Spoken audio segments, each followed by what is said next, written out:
Hello everyone, કેમ છો બધા? It's me Kripali Agarwal. I know after long time પછી હું એક વ્લોગનું શૂટ કરી રહી છું એન્ડ તમને બધાને વ્લોગ જોઈને એવું લાગતું હશે કે આ શું મોટી મોટી બિલ્ડિંગ્સો છે, રોડ છે and plus car. Yeah but just weight, આજે હું તમારા બધા માટે ખૂબ જ સરસ મજાનું લોકેશન લઈને આવી છું.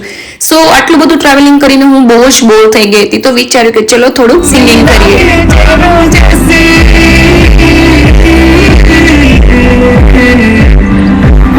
I know I am a very bad singer, so તમને લોકોને પણ મારો વોઇસ સાંભળીને લાગ્યું જશે.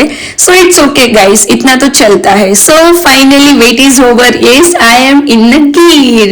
So આજે હું આવી ગઈ છું ગીર વેટિકન રિસોર્ટ ની અંદર, જે સાસણની અંદર આવેલું છે. તો ચલો ફટાફટ આપણે આમનું રિસોર્ટ જોઈએ, જલ્દી અંદર જઈએ એન્ડ રિસેપ્શનિસ્ટ પાસેથી ચાવી કલેક્ટ કરીએ. Oh my god, just look at the view, કેટલું અમેઝિંગ છે એમનું. ફટાફટ હાઈ હેલો કરીને મેં એમની પાસેથી ચાવી કલેક્ટ કરી લીધી અને હું એટલી બધી થાકી ગઈ હતી કે ફટાફટ રૂમ જોઈને મને તો સુવાની જ ઈચ્છા હતી. તો ચલો જલ્દીથી રૂમ ઓપન કરીને, ઓ માય ગોડ, રૂમ જોઈને થોડીક વાર તો મને મારા ઘરની જ યાદ આવી ગઈ, કેમ કે ત્યાંનું એટમોસ્ફિયર, રૂમની સાઇઝ એન્ડ બેડ, તમે જોઈ શકો છો બેડનું કમ્ફર્ટ કેટલું છે. ફટાફટ મેં રૂમનું શૂઝ કર્યા એન્ડ હું તો જમ્પિંગ કરવા લાગી. બધું જમ્પિંગ કરીને હું એટલી બધી થાકી ગઈ કે વિચાર્યું કે ચલો ફટાફટ ફેસને વોશ કરી લઈએ. સો તમે જોઈ શકો છો વોશિંગ એરિયા, કેટલું અમેઝિંગ મિરરની સાથે ત્યાં વોશિંગ એરિયા આપેલું છે. એન્ડ આ છે આમનું વોશરૂમની સાઇઝ તો જુઓ. ઓ માય ગોડ, હવે મને બહુ ભૂખ લાગી ગઈ છે ગાઈસ, તો ચલો તમે બધા બી આવી જાઓ મારી સાથે જમવા માટે.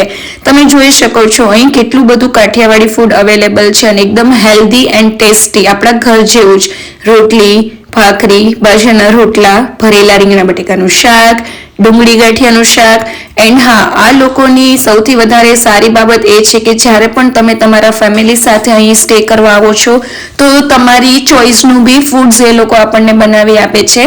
તો મેં તો ગરમા ગરમ ખીચડી લઈ લીધી, કેમ કે મને કઢી ઓછી ભાવે છે એન્ડ હું ખીચડીમાં ઘી નાખીને ખાઉં છું. And onion, oh my god, I am a biggest onion lover, મને ઓનિયન બહુ જ ભાવે છે. તો સાથે થોડુંક લેમન પણ લઈ લઈએ. And fried papad, O my god, just તમે જુઓ હું કઈ રીતે પાપડને પ્લોન્ટ કરું છું.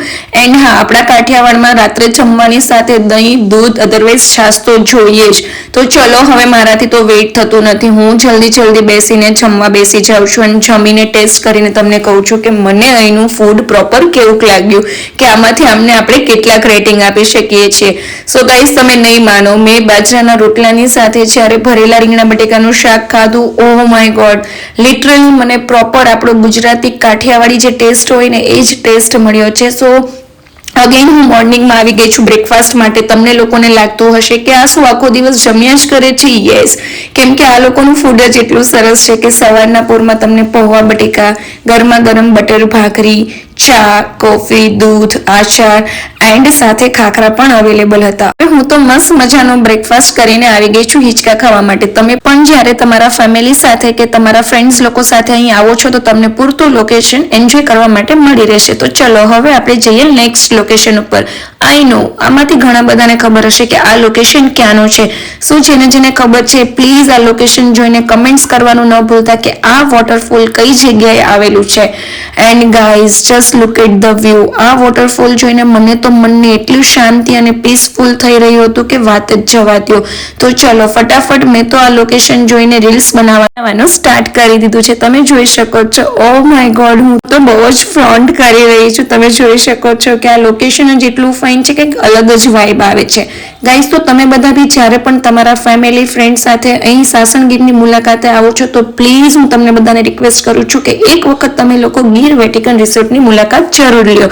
સો હવે આટલું બધું એન્જોય કર્યા પછી મને તો બિલકુલ મૂડ નહોતું ઘરે રિટર્ન જવાનું, બટ શું કરીએ, જવું તો પડે.